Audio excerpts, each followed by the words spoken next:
Alright, next you're going to get ready to install your filter. You don't want to forget a very important step. You need to install the sponge. The sponge is pretty important because if you don't have it on there, the fish are just going to get sucked into the filter there and they're going to get hurt. So you want to have your filter with the tube here with the sponge on it and the rubber band just to make sure it stays in place. And that's just going to click right onto the bottom here. You can hear it pop on once it gets on there. Once you got the sponge on there, you're just going to set that back on your aquarium. It should sit right there. If it goes into the sand a little bit, that's just fine, no worries there. So it's going to sit on there. Next thing is, you're going to go ahead and get ready to install your filter. You're going to take one of your filters, you're going to go ahead and give it a couple of good shakes.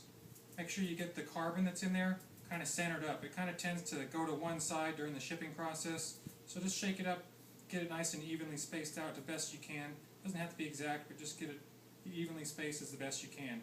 Then you're going to want to rinse it from this direction and from this direction with purified water.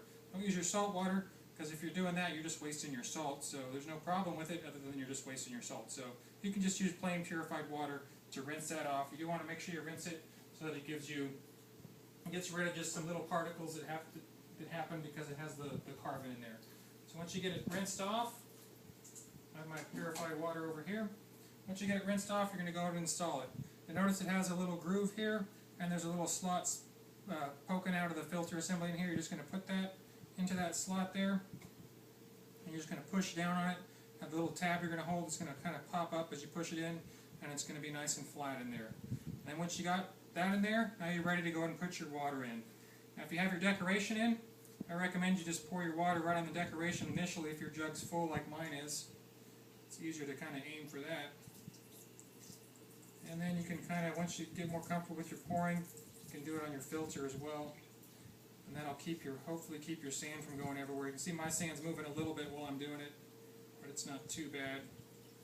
If you pour it in too quickly, if you just dump it right in the tank, your sand's going to go everywhere. You're going to have a big hole there. That's not what you're looking for.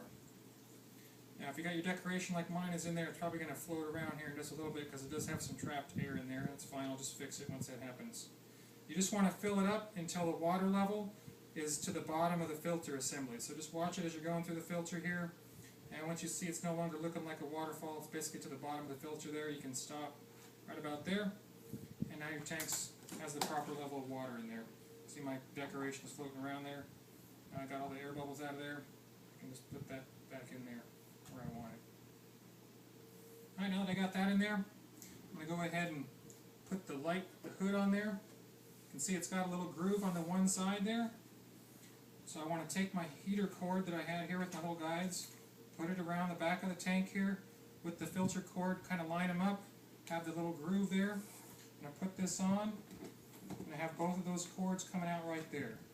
I'm going to go ahead and remove the zip tie from the filter cord. Now I've got all my cords dangling down here. Get this out of here too. Take the zip tie off of that one. Now I've got all my cords here. Now the hood light you're going to want to keep a little bit separate, so I'm not going to put that on there yet. For these two though, the heater and the filter, you can put those together. Take my little zip ties here. This just makes life easier. Just going to zip tie those together to keep everything nice and organized. I'm going to go down a little bit further. Now I can go ahead and include my light on here. You want to not include it on the first one though, because you're going to need to take that off during maintenance. And if you got that zip tied on there, that's not going to help you out. But further on down, I'm going to put the zip tie on here. And then even a little bit further on down, I'll put another one on here. You don't have to put these on. I think it just makes it a little cleaner, a little nicer, so you don't have cords going everywhere. Alright, and then once you got them all installed, if you're going to use an extension cord, which I highly recommend because you got three things, typical household outlet only has one, or two rather, so you're going to need an extra outlet. So I use just a plain old household outlet here, and I'm going to plug the filter and the heater into one, and I'll plug the light into the other one. So I'm going to have to follow my cords here to figure out which one is the light. Alright, so that one's the light. I'm going to put that on the single side. I'm going to put these on the double side. That just helps me know which one is which. So I'm plugging these in here. And I'm going to plug, now if you're using a timer, like you have a simple timer like this, a household timer, you go and put that on the single side there.